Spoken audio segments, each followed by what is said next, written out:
소주잔 옆에 멍든 팔이 있었습니다. 괜찮아요. 할머니, 그냥 문에 부딪혔어요. 너 같은 게 뭘 잘했다고 맨날 실수만 해? 그 입 닥쳐. 넌 지금 군법보다 더한 죗값을 치를 거다. 서윤이와의 결혼도 처음부터 계획된 일이었어요. 서윤이 통해서 장군 할머니 재산 정보 빼낼 수 있을 것 같아. 이 놈이 우리 서윤이를 이용만 한 거구나. 76세 장군이 주먹을 쥔 그날 밤. 진짜 전쟁이 시작됐습니다. 서울 은평구 불광동, 가을 저녁 6시 반.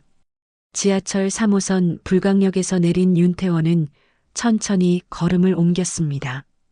76세의 나이에도 꼿꼿한 어깨와 단정한 회색 정장 차림새는 여전히 군인의 품격을 보여주었죠. 검은색 핸드백을 단정히 들고 은발을 깔끔하게 뒤로 넘긴 모습에서는 한때 대한민국을 지켰던 여군의 위엄이 그대로 느껴졌습니다. 퇴역 투스타 장군이자 대한민국 최초 여성 육군 장성이었던 윤태원.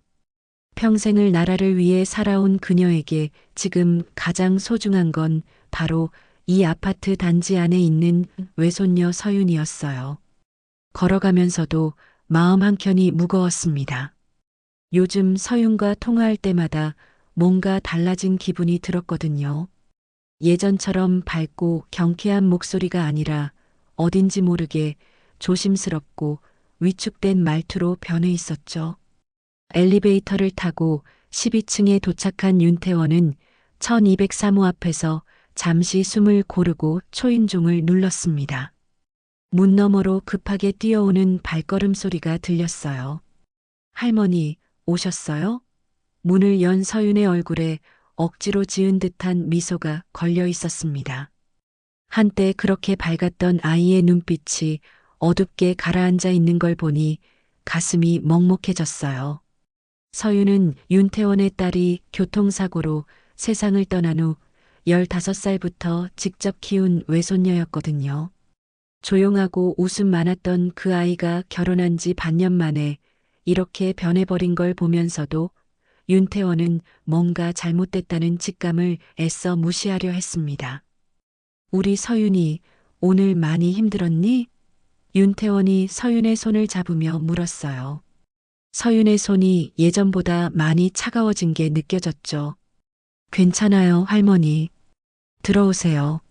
서윤이 윤태원의 코트를 받아 걸면서 고개를 살짝 숙였어요. 그 순간 윤태원은 서윤의 목 옆쪽에 희미한 손가락 자국 같은 게 보인다고 생각했지만 착각이겠거니 하며 넘어갔습니다. 거실로 들어선 윤태원은 주변을 둘러봤어요. 깔끔하게 정리된 아파트 안이지만 어딘지 모르게 긴장감이 감돌고 있었죠. 소파 쿠션이 평소보다 과하게 펴져 있고 테이블 위 소품들이 너무 완벽하게 정렬되어 있었어요. 마치 누군가 검열을 받기라도 하는 것처럼 말이죠. 이서방은 어디 있니? 윤태원이 거실 안쪽을 바라보며 물었습니다. 화장실에 있어요. 곧 나올 거예요. 서윤이 부엌으로 향하며 대답했어요. 그런데 목소리가 평소보다 작고 조심스러웠죠. 부엌에서 설거지하는 서윤의 모습을 바라보던 윤태원은 이상한 점을 발견했어요. 서윤이 그릇을 옮길 때마다 왼쪽 팔을 살짝 감싸듯이 움직이고 있었거든요. 예전 같으면 신나게 이것저것 이야기하며 요리했을 텐데 오늘은 유독 조용했습니다. 잠시 후 안방에서 문이 열리는 소리가 들렸고 이상훈이 나왔어요. 어서 오세요, 할머님. 이상훈의 인사는 정중했지만 눈빛은 차가웠습니다. 32살의 이상훈은 중견 건설회사 부장으로 일하고 있었는데 첫인상은 나쁘지 않았어요. 키도 크고 외모도 준수한 편이었죠. 하지만 오늘따라 뭔가 다른 기운이 느껴졌습니다. 평소보다 목소리 톤이 낮고 서윤을 바라보는 시선이 차갑게 느껴졌거든요. 고생 많았겠네. 요즘 회사 일이 많다고 서윤이가 그러던데. 윤태원이 자연스럽게 화제를 열었어요. 네, 그렇습니다. 요즘 프로젝트 때문에 스트레스가 좀 있어서요. 이상훈이 대답하면서 서윤 쪽을 힐끗 봤는데 그 시선이 뭔가 위협적으로 느껴졌어요. 식탁에 둘러앉은 세 사람. 서윤이 정성스럽게 차린 저녁상이 놓여 있었지만 대화는 쉽게 이어지지 않았습니다. 윤태원은 평생 군인으로 살면서 사람을 읽는 능력이 뛰어났는데 지금 이 식탁의 분위기가 보통이 아니라는 걸 직감적으로 알 수 있었어요. 할머니, 소주 한 잔 하실래요? 서윤이 조심스럽게 물었습니다. 그래, 오늘은 한 잔 해야겠다. 윤태원이 고개를 끄덕이며 소주잔을 들었어요. 서윤이 소주를 따르는데 손이 미세하게 떨리고 있었죠. 소주 한 잔을 마시며 서윤을 바라보던 윤태원의 시선이 갑자기 멈췄어요. 서윤이 젓가락질을 하는 왼팔 소매가 살짝 올라간 사이로 퍼런 멍이 선명하게 보였거든요. 그것도 하나가 아니라 여러 개의 멍이 팔목 주변에 새겨져 있었습니다. 서윤아. 윤태원의 목소리에 걱정이 스며들었어요. 팔은 어쩐 일이니? 서윤이 깜짝 놀라며 재빨리 소매를 내렸습니다. 아, 그냥 문에 부딪혔어요. 괜찮아요, 할머니. 하지만 그 웃음 뒤로 무언가를 숨기려는 기색이 역력했죠. 게다가 문에 부딪혀서 생길 수 있는 멍이 아니었어요. 윤태원은 군 의무부대에서 오랫동안 근무했기 때문에 각종 상처의 원인을 구분할 줄 알았거든요. 이상훈이 갑자기 목소리를 높였습니다. 할머님, 소주 좀 더 따라 드릴까요? 그런데 그 순간 실수로 소주병을 건드렸고 병이 넘어지면서 딱 하는 소리와 함께 소주가 식탁 위로 쏟아졌어요. 아, 서윤이 작은 비명을 지르며 벌떡 일어났습니다. 그런데 놀라운 건 이상훈의 반응이었어요. 자기가 실수해놓고도 서윤을 노려보고 있었거든요. 너 또 이런 식으로 실수해? 이상훈의 목소리가 갑자기 차갑게 변했죠.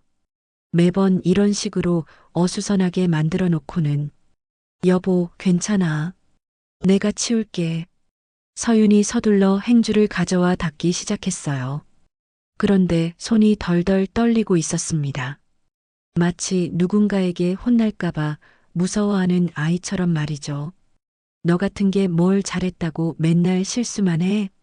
이상훈이 중얼거리는 소리가 윤태원의 귀에 선명하게 들어왔어요. 순간 식탁 위의 공기가 얼어붙었습니다.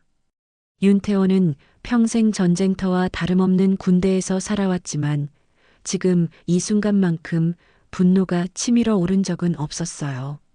소주잔을 든 손이 미세하게 떨렸고 다른 손은 저도 모르게 주먹을 쥐고 있었습니다. 76년을 살아오면서 수많은 전투를 치렀지만 가장 소중한 사람을 지켜야 하는 진짜 전쟁이 바로 여기, 이 작은 식탁에서 벌어지고 있다는 걸 깨달았죠. 서윤의 눈가에 눈물이 맺히는 걸 본 순간 윤태원의 가슴 깊은 곳에서 뭔가가 무너져 내렸습니다. 그 아이는 절대 이런 아이가 아니었는데. 그날 밤 윤태원은 서윤의 신혼집을 나와 집으로 돌아가는 지하철 안에서 계속 그 장면을 떠올렸습니다. 서윤의 팔에 있던 그 멍들, 그리고 이상훈이 내뱉은 차가운 말들. 76년을 살아오면서 수많은 사람들을 봐왔지만 오늘 본 서윤의 모습은 도저히 받아들일 수가 없었어요. 윤태원의 기억 속 서윤은 완전히 다른 아이였거든요. 15살에 엄마를 잃고 윤태원의 품에 안겨 울던 그 아이는 슬픔 속에서도 굴복하지 않는 강인함을 보여줬었습니다. 육군사관학교 출신이었던 딸 윤미영이 교통사고로 세상을 떠났을 때 서윤은 할머니에게 이렇게 말했었어요.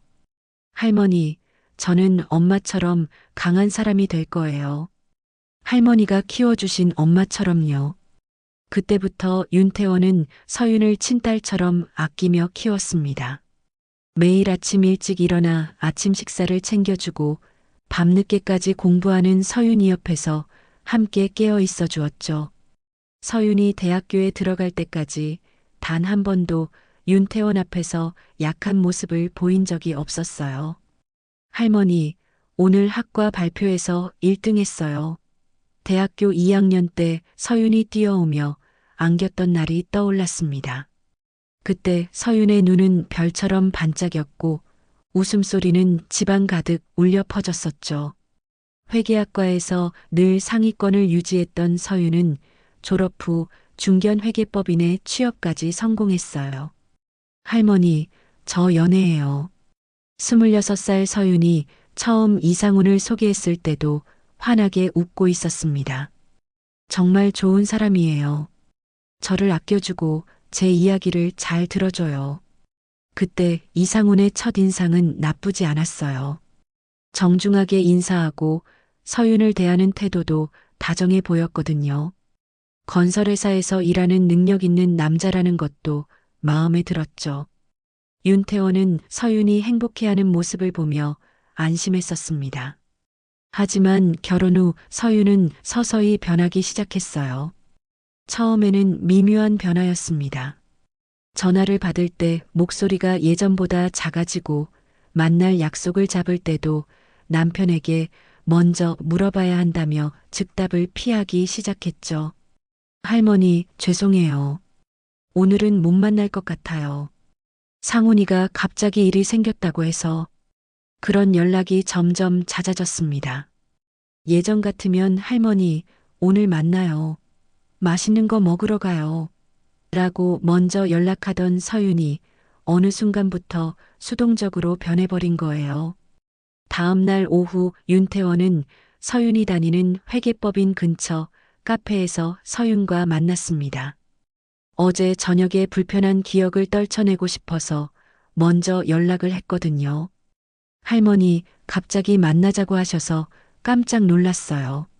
서윤이 카페로 들어오는 모습을 보자마자 윤태원의 가슴이 다시 무거워졌어요. 예전 같으면 활기차게 뛰어와 안겼을 텐데 오늘의 서윤은 조심스럽게 걸어와 의자에 앉았습니다. 우리 서윤이 얼굴이 많이 야위었네. 윤태원이 서윤의 손을 잡으려 하자 서윤이 살짝 움찔했어요. 괜찮아요, 할머니. 요즘 회사 일이 좀 많아서 그래요. 서윤이 억지로 웃으며 대답했지만 그 미소가 너무나 어색했습니다. 커피를 마시며 이야기를 나누는 동안 윤태원은 서윤의 변화를 더 자세히 관찰할 수 있었어요. 서윤이 핸드폰을 확인하는 횟수가 비정상적으로 많았고 문자가 올 때마다 긴장하는 기색이 역력했거든요. 상훈이는 요즘 어때? 윤태원이 자연스럽게 물었습니다. 네, 좋아요. 서윤의 대답이 지나치게 빨랐어요. 회사 일이 바빠서 스트레스를 많이 받긴 하지만 저한테는 잘해줘요. 그런데 서윤이 말하는 동안 계속 소매를 만지작거리고 있었습니다. 어제 봤던 그 멍이 있는 부분을 무의식적으로 가리고 있는 것 같았어요. 서윤아, 할머니가 뭔가 물어봐도 될까? 윤태원이 신중하게 말을 꺼냈습니다. 네, 할머니. 서윤이 고개를 끄덕였지만 눈빛이 불안해 보였어요.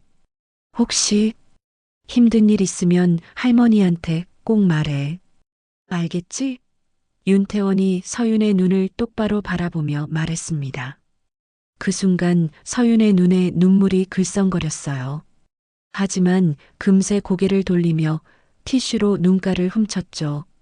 할머니, 저 정말 괜찮아요. 걱정 마세요. 서윤이 다시 억지 미소를 지었지만 그 미소 뒤에 숨겨진 아픔이 너무나 선명하게 보였습니다.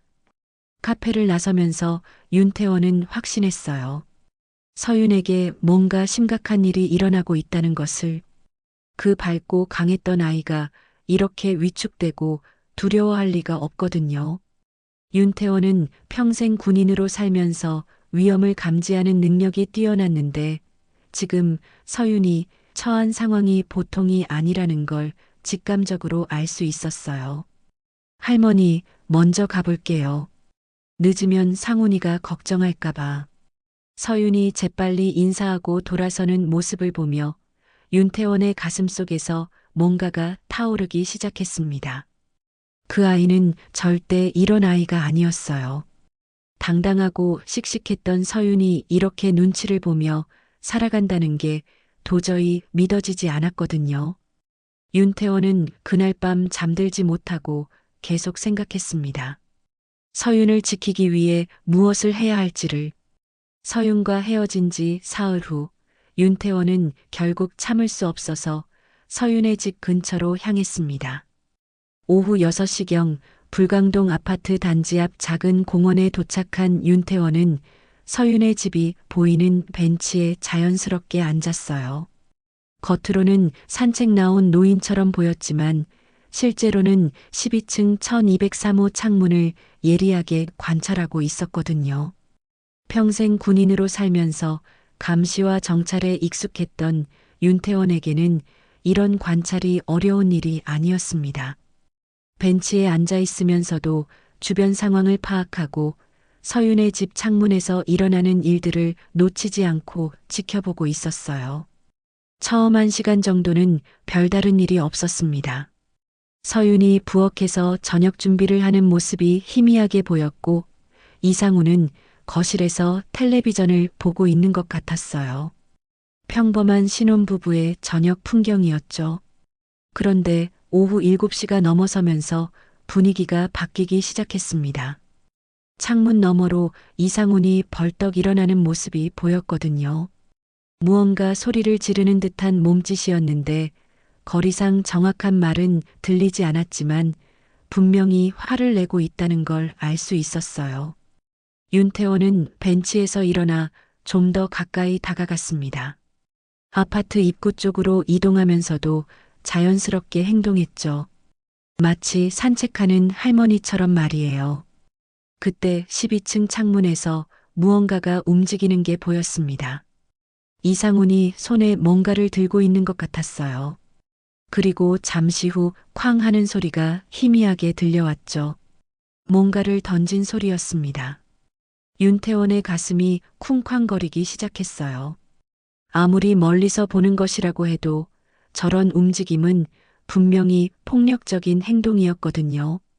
서윤의 모습은 창문 너머로 보이지 않았지만 분명히 그 안에서 무서운 일이 벌어지고 있다는 걸 직감할 수 있었습니다.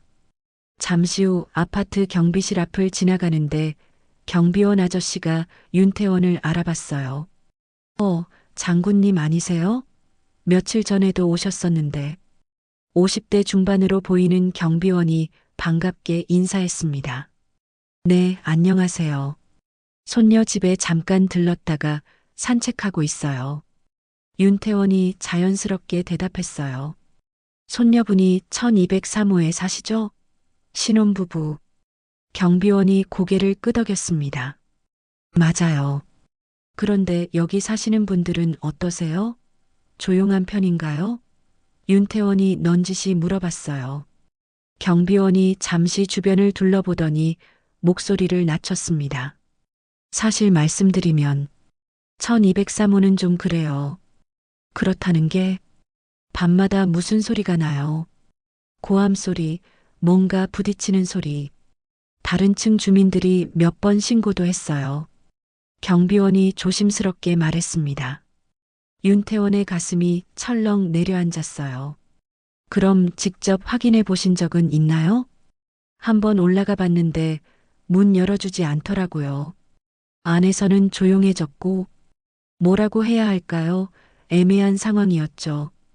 그때 다른 주민 한 분이 지나가시는 게 보였어요.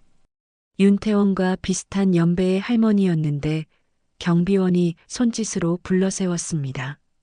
박 할머니, 잠깐만요.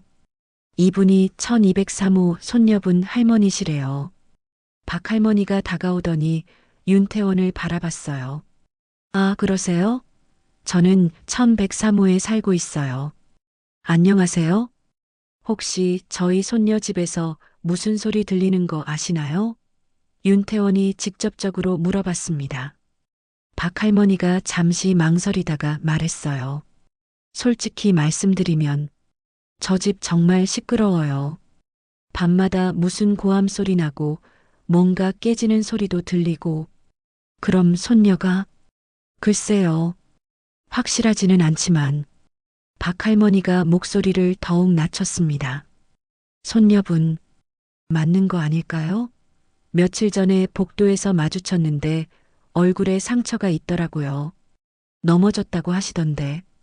윤태원의 주먹이 저도 모르게 꽉 쥐어졌습니다. 그동안 품고 있던 의심이 확신으로 바뀌는 순간이었어요. 그리고 남편분이 좀 어떻게 말해야 할까요? 엘리베이터에서 만나면 인사도 안 하고 눈빛이 좀 무서워요. 박할머니가 덧붙였습니다. 바로 그때였습니다. 12층에서 다시 큰 소리가 들려왔어요. 이번에는 더 선명하게 들렸습니다. 쾅! 하는 소리와 함께 여자의 비명 소리까지. 저건 경비원이 위를 올려다봤습니다. 윤태원은 더 이상 참을 수 없었어요. 죄송합니다. 저 먼저 올라가 보겠습니다. 장군님 조심하세요. 혹시 모르니까. 경비원이 걱정스럽게 말했지만 윤태원은 이미 엘리베이터를 향해 걸어가고 있었습니다. 엘리베이터 안에서 12층까지 올라가는 동안 윤태원의 마음은 복잡했어요. 평생 나라를 지키기 위해 싸워왔지만 지금은 가장 소중한 한 사람을 지키기 위해 싸워야 하는 상황이었거든요. 그리고 그 상대는 바로 서윤의 남편이었습니다. 12층에 도착한 윤태원은 1203호 문 앞에서 잠시 숨을 고르고 초인종을 눌렀어요. 안에서는 갑자기 조용해졌지만 분명히 무언가 일어나고 있다는 걸 알 수 있었습니다. 문 너머로 서둘러 정리하는 소리가 들렸거든요. 잠시 후 문이 열리고 이상훈이 나타났는데 얼굴이 상기되어 있었어요. 할머님? 갑자기 웬일이세요? 윤태원은 이상훈의 눈을 똑바로 바라보며 말했습니다. 서윤이는 어디 있니? 윤태원의 차가운 목소리에 이상훈이 잠시 당황하는 기색을 보였습니다. 아, 서윤이는 화장실에 있어요. 갑자기 배가 아프다고 해서. 이상훈이 어색하게 웃으며 대답했는데 그 순간 안쪽에서 흐느끼는 소리가 희미하게 들려왔어요. 윤태원은 더 이상 기다릴 수 없었습니다. 들어가도 되겠니? 지금은 좀. 이상훈이 문을 막으려 했지만 윤태원은 이미 안으로 들어서고 있었어요. 평생 군인으로 살아온 윤태원의 결단력과 추진력은 여전했거든요. 거실로 들어선 윤태원은 어수선한 상황을 한눈에 파악할 수 있었습니다. 소파 쿠션이 바닥에 떨어져 있고 탁자 위에 화분이 넘어져 흙이 바닥에 흩어져 있었어요. 그리고 안방 쪽에서 계속 흐느끼는 소리가 들려오고 있었죠. 서윤아. 윤태원이 안방 문을 두드렸습니다. 할머니. 서윤의 떨리는 목소리가 들려왔어요. 잠시 후 문이 조심스럽게 열리고 서윤이 나타났는데 얼굴이 부어 있고 눈이 빨갛게 달아올라 있었습니다. 우리 서윤이 왜 이렇게 됐니? 윤태원이 서윤의 얼굴을 살펴보며 물었어요. 왼쪽 볼에 희미한 손자국이 남아있는 게 보였거든요. 괜찮아요, 할머니. 그냥 기분이 안 좋아서 울었어요. 서윤이 고개를 숙이며 대답했지만 목소리가 너무나 작고 떨리고 있었습니다. 이상훈이 뒤따라와서 말했어요. 할머님, 부부싸움이에요. 별거 아닙니다. 제가 회사 일로 스트레스 받고 있어서 서윤이한테 좀 짜증을 냈거든요. 하지만 윤태원의 눈에는 이것이 단순한 부부싸움이 아니라는 게 너무나 명확하게 보였어요. 서윤의 움츠러든 어깨, 이상훈을 피하려는 시선, 그리고 거실의 어수선한 모습까지 모든 것이 폭력의 흔적을 말해주고 있었거든요. 서윤아, 할머니가 오늘 밤 여기서 자면 안 될까? 윤태원이 갑자기 제안했습니다. 네. 서윤과 이상훈이 동시에 놀란 표정을 지었어요. 요즘 집에 혼자 있으니까 심심해서 우리 서윤이랑 오랜만에 밤새 이야기하고 싶어. 윤태원이 자연스럽게 말했지만 실제로는 서윤을 보호하려는 의도였죠. 이상훈이 난색을 표했습니다. 할머님, 손님방도 없고 불편하실 텐데. 괜찮아. 거실 소파에서 자면 돼. 윤태원이 단호하게 말했어요. 아니면 서윤이랑 같이 자거나. 서윤의 눈에 잠깐 안도의 빛이 스쳤습니다. 하지만 금세 이상훈을 힐끗 보며 걱정스러운 표정을 지었어요. 결국 윤태원은 그날 밤 서윤의 집에서 자게 됐습니다. 이상훈은 마지못해 동의했지만 내심 불편해하는 기색이 역력했어요. 저녁 내내 말수가 적었고 일찍 안방으로 들어가 버렸죠. 거실 소파에 누워있던 윤태원은 새벽 2시쯤 화장실에 가려고 일어났습니다. 그런데 부엌 쪽에서 희미한 불빛이 보이는 게 아니겠어요? 살금살금 다가가 보니 서윤이 식탁에 앉아 뭔가를 쓰고 있었습니다. 서윤아, 잠 안 와? 윤태원이 조용히 물었어요. 서윤이 깜짝 놀라며 손에 들고 있던 걸 재빨리 덮었습니다. 할머니, 깨우신 거 아니에요? 아니야. 화장실 가려다가. 혹시 일기 쓰고 있었니? 윤태원이 자연스럽게 물었어요. 서윤이 잠시 망설이다가 고개를 끄덕였습니다. 네. 잠이 안 와서요. 예전부터 일기 쓰는 습관이 있었지. 중학교 때부터 그랬잖아. 윤태원이 서윤 옆에 앉으며 말했어요. 네, 기억하세요? 서윤이 작은 미소를 지었는데 그 미소가 너무나 쓸쓸해 보였습니다. 우리 서윤이가 힘든 일 있으면 항상 일기에 썼잖아. 그때 할머니가 말했었지. 일기는 마음의 친구라고. 윤태원이 부드럽게 말했어요. 서윤의 눈에 다시 눈물이 고였습니다. 할머니, 괜찮아. 천천히 말해도 돼. 윤태원이 서윤의 손을 잡으며 말했어요. 서윤이 떨리는 손으로 일기장을 열었습니다. 그리고 한 페이지를 가리키며 말했어요. 할머니, 이거 읽어보세요. 윤태원이 일기를 들여다보는 순간 가슴이 찢어지는 것 같았습니다. 10월 15일. 오늘도 맞았다. 치약이 거꾸로 놓여 있다는 이유였다. 내가 어떻게 놓든 상관없을 것 같은데 상훈이는 모든 걸 완벽하게 하라고 한다. 조금이라도 틀리면 화를 낸다. 때린다.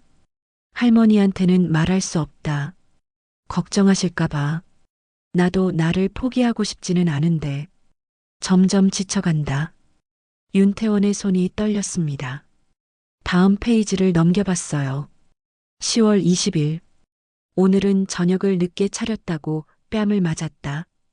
회사에서 야근하느라 늦었는데도 이해해주지 않는다. 상훈이는 내가 일하는 것도 싫어한다. 언제 그만두라고 할까봐 무서워진다. 일마저 그만두면 나는 정말 아무것도 할 수 없는 사람이 될 것 같다. 10월 25일.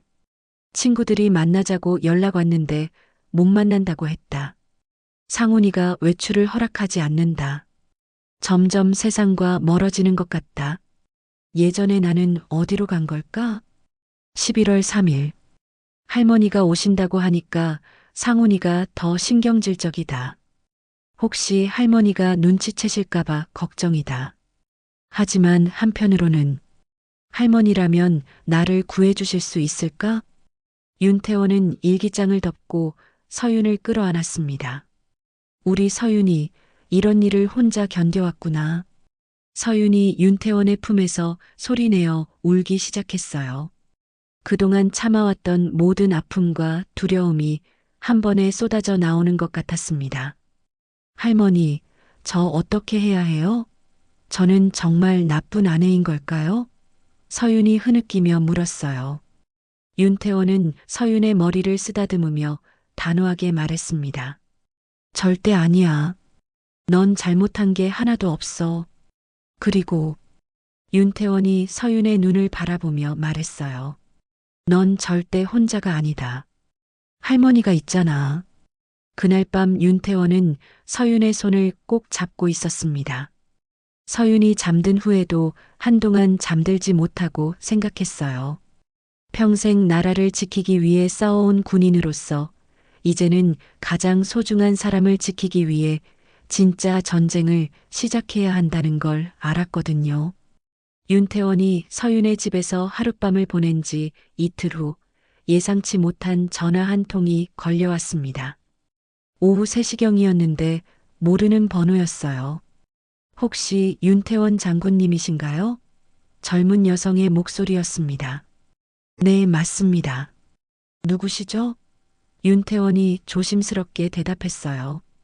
저는 정수진이라고 합니다. 서윤이 친구예요. 급하게 만나 뵙고 싶은데 시간 내주실 수 있을까요? 정수진의 목소리에는 긴장감이 섞여 있었습니다. 윤태원은 순간 당황했어요. 서윤이 친구라고 하는데 서윤이 친구들과 만나는 걸 이상훈이 허락하지 않는다고 했었거든요. 서윤이가 아는 사이인가요? 네, 대학교 동기입니다. 하지만 지금은 좀 복잡한 상황이에요. 서윤이 모르게 연락드리는 거예요. 정수진이 말을 조심스럽게 이어갔습니다.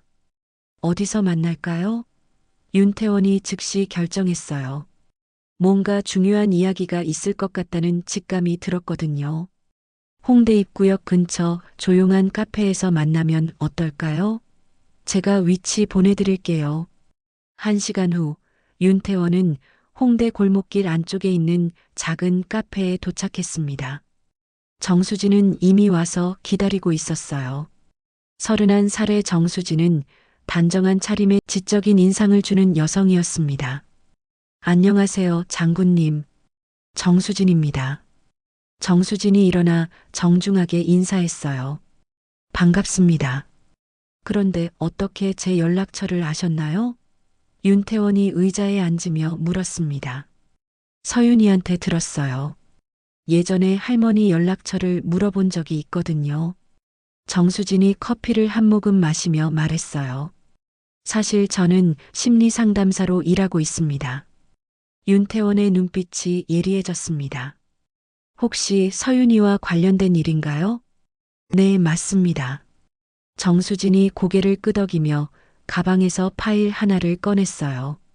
서윤이가 3달 전부터 제게 상담을 받고 있었어요. 상담을? 윤태원이 놀란 표정을 지었습니다. 처음에는 단순한 스트레스 상담인 줄 알았어요. 신혼생활 적응이 어렵다고 하면서 왔거든요.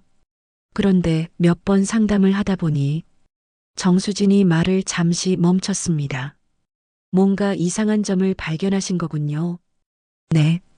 서윤이가 말하는 내용들이 전형적인 가정폭력 피해자의 증상과 일치했어요. 자책감, 위축감, 그리고 가해자를 두둔하려는 경향까지. 정수진이 파일을 열며 설명했습니다. 윤태원은 가슴이 아팠어요. 서윤이 혼자서 이런 고통을 겪고 있었다는 사실이 너무나 안타까웠거든요. 서윤이는 처음에는 자신이 잘못했다고만 생각했어요. 남편이 화내는 건 모두 자신 때문이라고 여겼죠.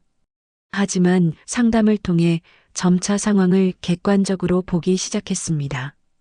정수진이 계속 설명했어요. 그럼 이상훈이 정말로 서윤이를 때리고 있다는 건가요? 윤태원이 직접적으로 물었습니다. 정수진이 고개를 끄덕였어요. 신체적 폭력뿐만 아니라 정신적 폭력도 심각한 수준입니다. 서윤이의 외출을 통제하고 친구들과의 만남을 금지하고 경제적으로도 압박을 가하고 있어요. 경제적 압박이라니요? 서윤이 급여 통장을 이상훈이 관리하고 있어요. 용돈조차 제대로 주지 않는다고 하더라고요. 정수진이 안타까운 표정으로 말했습니다. 윤태원의 주먹이 저도 모르게 쥐어졌어요. 그럼 증거는 있나요? 그게 바로 오늘 만나 뵙고 싶었던 이유입니다. 정수진이 가방에서 또 다른 파일을 꺼냈어요. 저는 상담을 하면서 서윤이가 동의한 범위 내에서 증거들을 모으고 있었어요. 파일 안에는 서윤이의 상처 사진들이 들어 있었습니다. 팔목에 멍, 목에 손가락 자국, 뺨에 붓기까지. 윤태원은 사진들을 보며 분노가 치밀어 올랐어요. 이 사진들은 언제 찍은 건가요? 서윤이가 상담 올 때마다 찍었어요. 처음에는 거부했지만 나중에는 필요하다는 걸 인정하고 협조해줬죠. 정수진이 다음 페이지를 넘겼습니다. 그 다음에는 서윤이 직접 쓴 피해 일지가 있었어요. 언제, 어떤 이유로, 어떤 폭력을 당했는지 상세하게 기록되어 있었습니다. 그리고 이것도 있어요. 정수진이 작은 녹음기를 꺼냈습니다. 서윤이가 몰래 녹음한 파일들이에요. 윤태원이 녹음기를 받아들었는데 손이 떨렸어요. 이걸 들어봐도 될까요? 네, 하지만 충격적일 수 있어요. 정수진이 걱정스럽게 말했습니다. 윤태원이 재생 버튼을 눌렀어요. 이상훈의 목소리가 들려왔습니다. 너 같은 게 뭘 안다고 의견을 내? 닥치고 시키는 대로나 해. 그리고 뒤이어 쾅 하는 소리와 서윤이 아픔을 참는 신음소리가 들렸어요. 윤태원은 녹음기를 멈추고 눈을 감았습니다. 분노와 슬픔이 동시에 밀려왔어요. 장군님, 이제 선택하셔야 해요. 정수진이 진지하게 말했습니다. 이 증거들을 사용해서 서윤이를 구할 건지, 아니면 계속 조용히 지켜만 볼 건지. 선택이라니요? 법적 대응을 할 수 있어요. 이혼 소송과 함께 이상훈을 고발하는 거죠. 하지만 서윤이가 아직 결심을 못하고 있어요. 두려워하고 있거든요. 정수진이 설명했습니다. 윤태원은 잠시 생각에 잠겼습니다. 평생 군인으로 살면서 어떤 어려운 결정도 내려왔지만 지금 이 순간만큼 중요한 선택은 없었어요. 서윤이는 이 만남에 대해 알고 있나요? 아니요. 서윤이가 더 위험해질 수 있어서 비밀로 하고 있어요. 정수진이 대답했습니다. 그럼 우리가 먼저 계획을 세워야겠군요. 윤태원이 결연한 표정으로 말했어요. 서윤이를 안전하게 구하는 방법을. 정수진의 눈에 희망의 빛이 스쳤습니다. 정말 도와주실 건가요? 당연하죠. 그 아이는 제가 목숨을 걸고 지켜야 할 손녀거든요.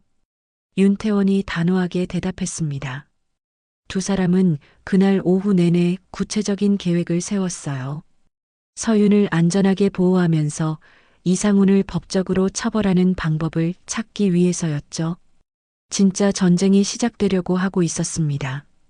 정수진과의 만남 이후 일주일이 지났습니다. 윤태원과 정수진은 서윤을 보호하기 위한 계획을 세우고 있었지만 그 사이에도 서윤의 상황은 계속 악화되고 있었어요. 정수진이 보내준 서윤의 근황 메시지들은 날마다 더 절망적이었거든요. 어제 또 맞았어요. 이번에는 회사 동료와 점심을 먹었다는 이유였어요. 정수진이 전해준 서윤의 말이 윤태원의 가슴을 찢었습니다. 그날 저녁 8시 윤태원은 다시 불광동 아파트 단지로 향했어요. 정수진과 함께 세운 계획을 실행하기 위해서였는데 먼저 서윤의 상황을 직접 확인해야 했거든요. 평소와 같이 공원 벤치에 앉아 12층 창문을 바라보고 있는데 오늘따라 집안이 심상치 않아 보였습니다. 창문 너머로 이상훈이 격하게 움직이는 모습이 보였어요. 뭔가를 집어 던지는 듯한 몸짓이었는데 평소보다 훨씬 거칠어 보였죠. 윤태원은 벤치에서 일어나 아파트 입구로 향했습니다. 엘리베이터를 타고 12층에 올라가는 동안 복도에서도 소리가 들려왔어요. 이상훈의 고성과 뭔가 깨지는 소리였습니다. 이번엔 뭘 잘못했다는 거야? 이상훈의 소리가 복도까지 들려왔어요. 윤태원이 1203호 문 앞에 다가갔을 때 안에서 서윤의 울음소리가 들렸습니다. 평소와는 다른 절규에 가까운 울음이었어요. 제발 그만해줘요. 서윤의 떨리는 목소리가 들려왔죠. 윤태원은 더 이상 참을 수 없었습니다. 문을 두드리기보다는 초인종을 연속으로 눌렀어요. 안에서 갑자기 조용해졌지만 긴장감이 느껴졌습니다. 잠시 후 이상훈이 문을 열었는데 얼굴이 벌겋게 달아올라 있었어요. 그리고 손에는 술 냄새가 진동했습니다. 할머님? 이 시간에 왜? 이상훈이 당황하며 말했지만 윤태원은 이미 안으로 들어서고 있었어요. 거실의 상황은 참혹했습니다. 소파 쿠션들이 바닥에 흩어져 있고 식탁 위에 소주병이 깨져서 바닥에 유리 조각들이 널려 있었어요. 그리고 그 옆에 서윤이 쪼그리고 앉아 유리 조각을 주우며 흐느끼고 있었습니다. 서윤아.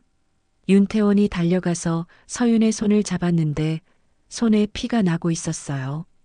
유리에 베인 것 같았습니다. 할머니, 죄송해요. 제가 소주병을 떨어뜨려서. 서윤이 고개를 들어 윤태원을 바라보는데 왼쪽 뺨이 빨갛게 부어 있었습니다. 누가 때렸니?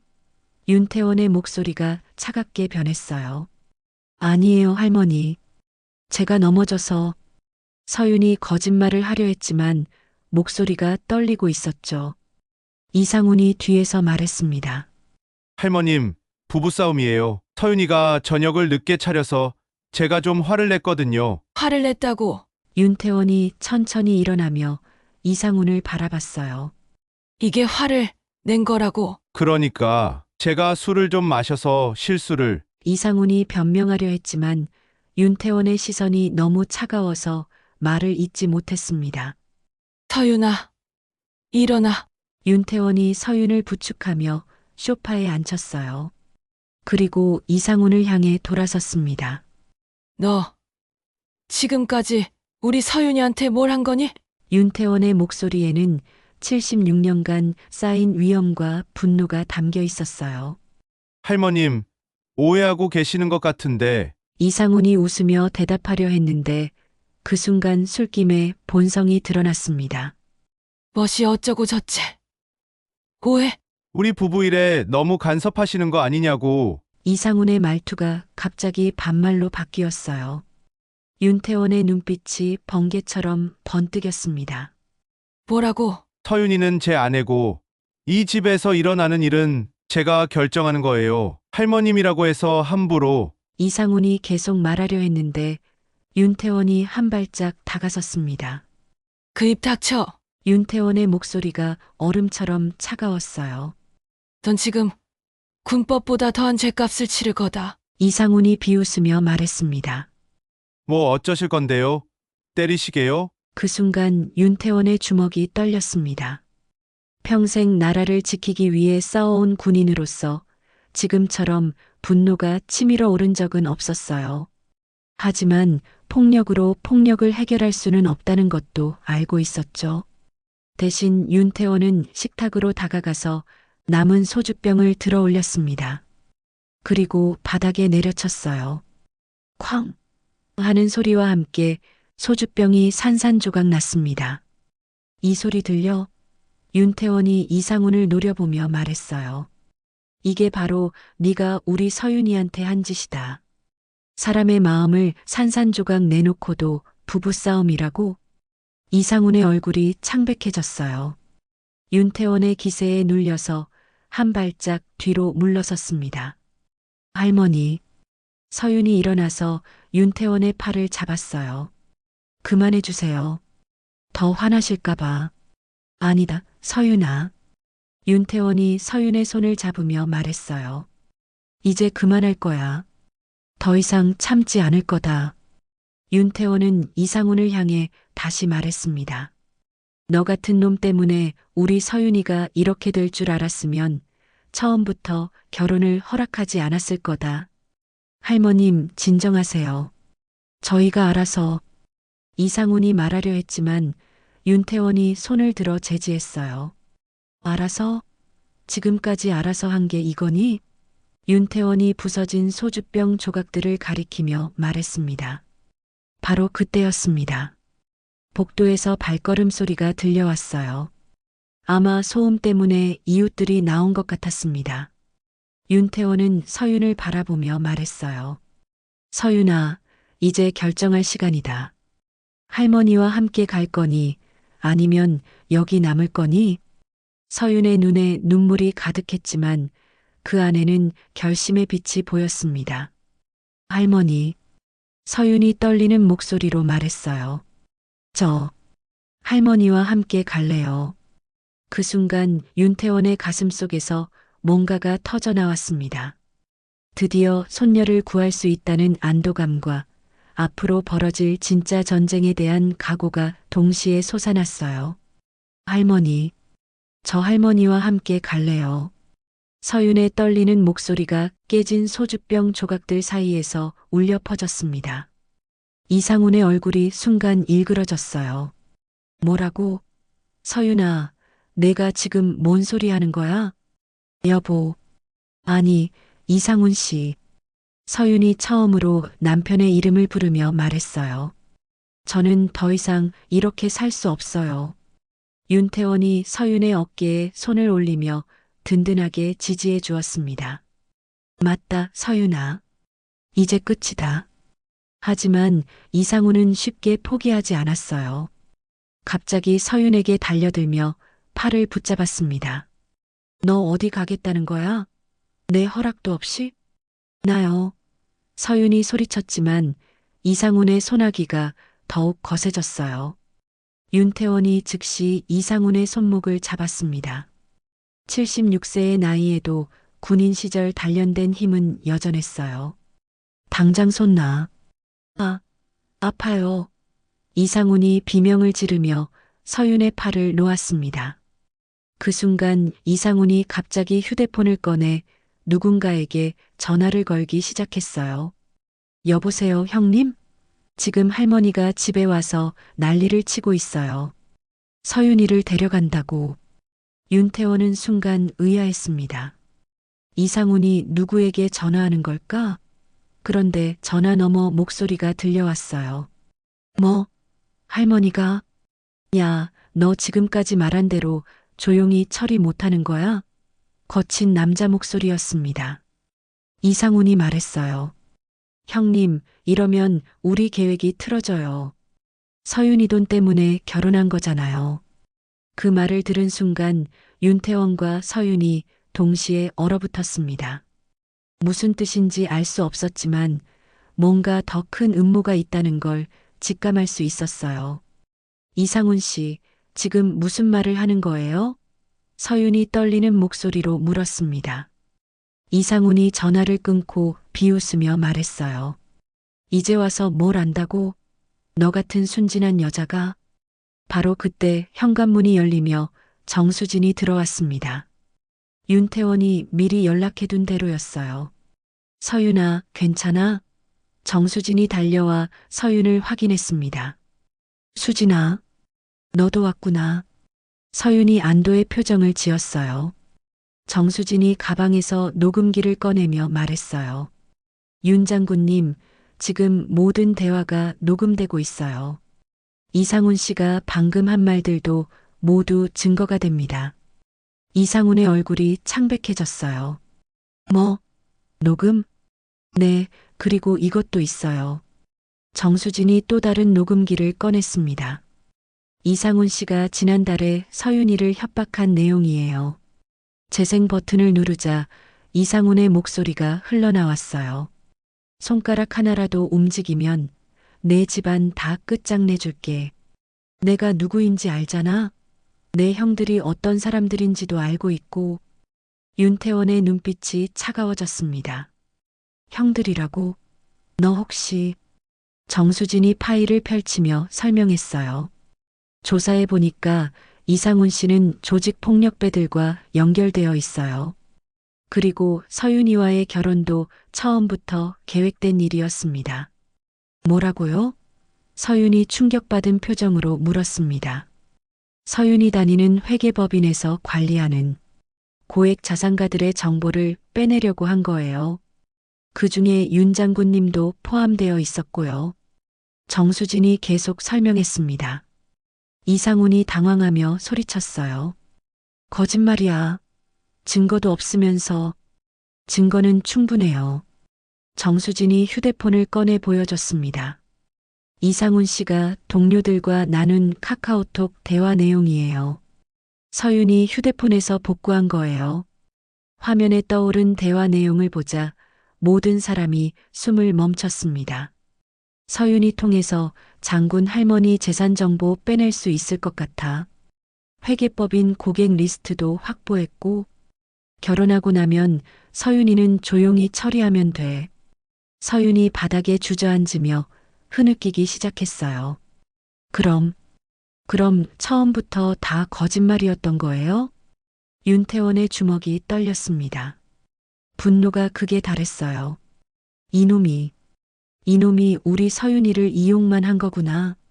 이상훈이 도망치려 했지만 이미 정수진이 경찰에 신고를 해둔 상태였어요. 곧이어 현관문에서 인터폰이 울렸습니다. 경찰입니다. 문 열어주세요. 이상훈이 완전히 무너졌어요. 안 돼. 이렇게 될 수는 없어. 경찰이 들어와 이상훈을 체포하는 동안 윤태원은 서윤을 꼭 안아주었습니다. 괜찮다, 우리 서윤아. 이제 정말 끝났다. 며칠 후 윤태원은 기자회견장에 섰습니다. 수많은 카메라와 기자들 앞에서 담담히 말했어요. 저는 오늘 퇴역 장군으로서가 아니라 가정폭력 피해자의 할머니로서 이 자리에 섰습니다. 윤태원의 목소리는 떨리지 않았어요. 우리 사회의 가정폭력 문제는 더 이상 가정 내 문제가 아닙니다. 이는 범죄이며 반드시 처벌받아야 할 일입니다. 기자 중 한 명이 질문했어요. 개인적으로 어떤 심경이신가요? 윤태원이 잠시 눈을 감고 답했습니다. 평생 나라를 지키기 위해 살았지만 가장 소중한 사람을 지키지 못할 뻔했습니다. 다행히 늦지 않았고 이제는 같은 피해를 받고 있는 분들을 위해 싸우겠습니다. 그날 밤 서윤과 함께 조용한 저녁을 먹으며 윤태원은 생각했어요. 진짜 전쟁은 끝났지만 서윤의 회복과 새로운 시작이라는 또 다른 여정이 이제 시작되는 거라고.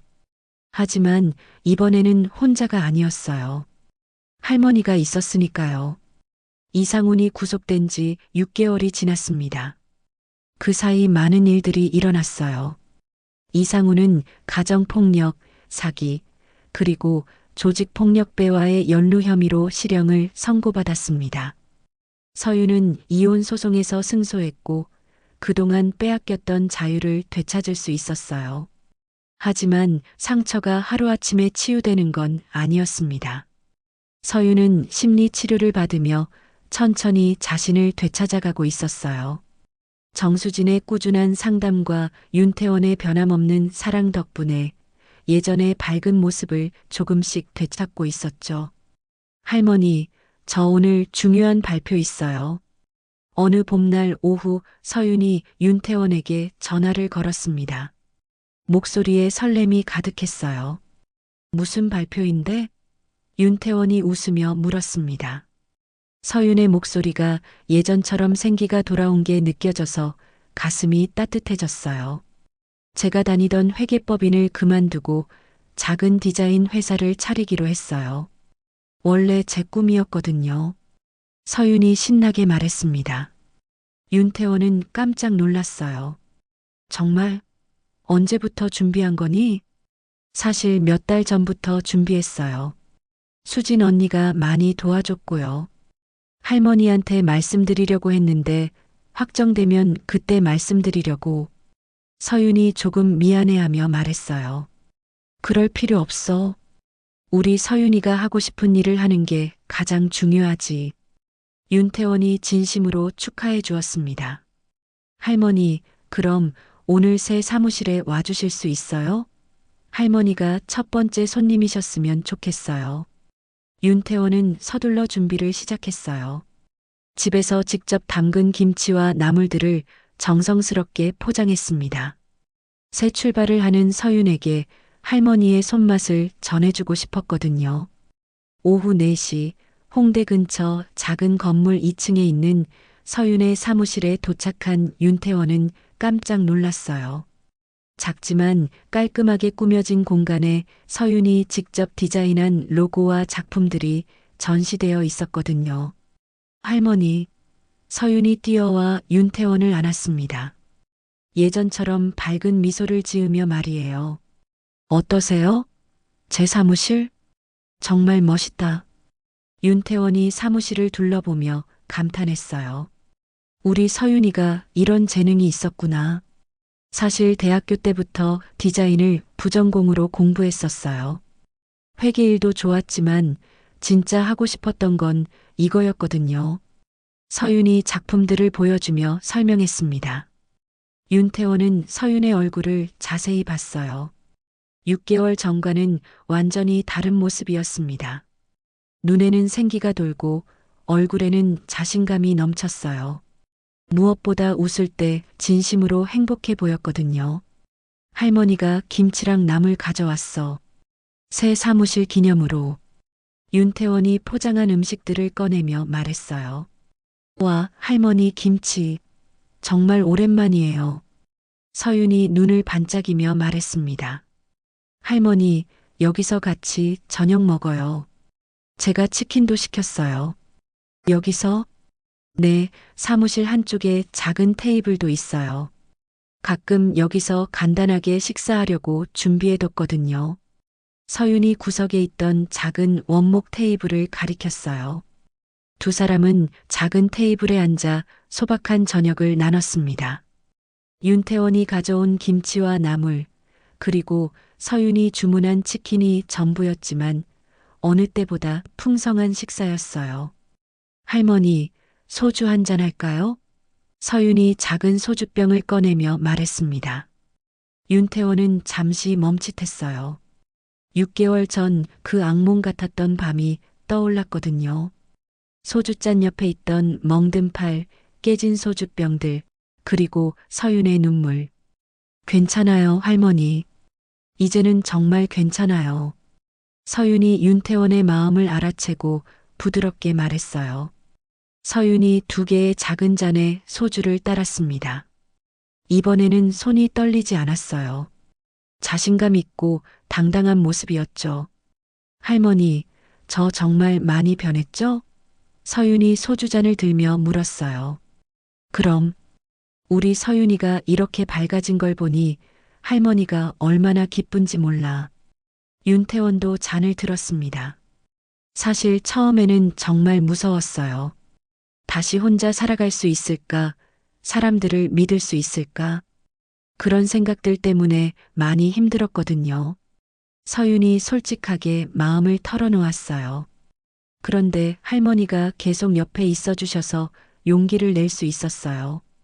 수진 언니도 많이 도와주셔서 치료받으면서 조금씩 나아졌고요. 윤태원의 눈가에 눈물이 맺혔습니다. 할머니도 많이 미안했어. 더 일찍 알아챘으면 좋았을 텐데. 아니에요, 할머니. 서윤이 고개를 저었어요. 할머니가 나타나신 때가 딱 맞는 때였어요. 그때가 아니었으면 저는 계속 그렇게 살았을지도 몰라요. 두 사람이 소주잔을 부딪혔습니다. 이번에는 멍든 팔도 눈물도 없었어요. 오직 희망과 새로운 시작에 대한 기대만 있었죠. 할머니, 저 이제 정말 괜찮아요. 정말이에요. 서윤이 환하게 웃으며 말했어요. 윤태원이 서윤의 손을 꼭 잡으며 말했습니다. 내가 살아있어서 정말 다행이다. 할머니, 6개월 전에는 정말 무서웠어. 눈에 넣어도 안 아플 우리 서윤이를 잃을까봐. 그런데 지금 이렇게 새로운 꿈을 향해 나아가는 모습을 보니까 윤태원이 감격스러워하며 말했어요. 할머니도 저한테는 진짜 영웅이에요. 저를 구해준 진짜 장군님이세요. 서윤이 윤태원의 손을 두 손으로 감싸며 말했습니다. 해가 지고 사무실에 따뜻한 조명이 켜졌습니다. 작은 테이블에 앉은 할머니와 손녀는 오랫동안 이야기를 나눴어요. 과거의 아픈 기억들, 현재의 행복, 그리고 미래에 대한 희망까지. 할머니, 앞으로 자주 여기 오세요. 할머니 전용 자리도 만들어 놓을게요. 서윤이 장난스럽게 말했어요. 그럼 할머니가 첫 번째 단골 손님이 되는 거네. 윤태원이 웃으며 대답했습니다. 밤이 깊어가도 두 사람은 헤어지기 싫어했어요. 너무나 행복한 시간이었거든요. 드디어 진짜 평화가 찾아온 것 같았습니다. 할머니 사랑해요.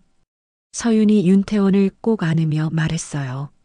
할머니도 우리 서윤이 많이 사랑해. 윤태원이 서윤의 머리를 쓰다듬으며 대답했습니다. 그날 밤 윤태원은 집으로 돌아가는 길에 생각했어요. 평생 나라를 지키기 위해 싸워왔지만 가장 의미 있는 전쟁은 서윤을 지키기 위한 싸움이었다고. 그리고 그 전쟁에서 승리했다고.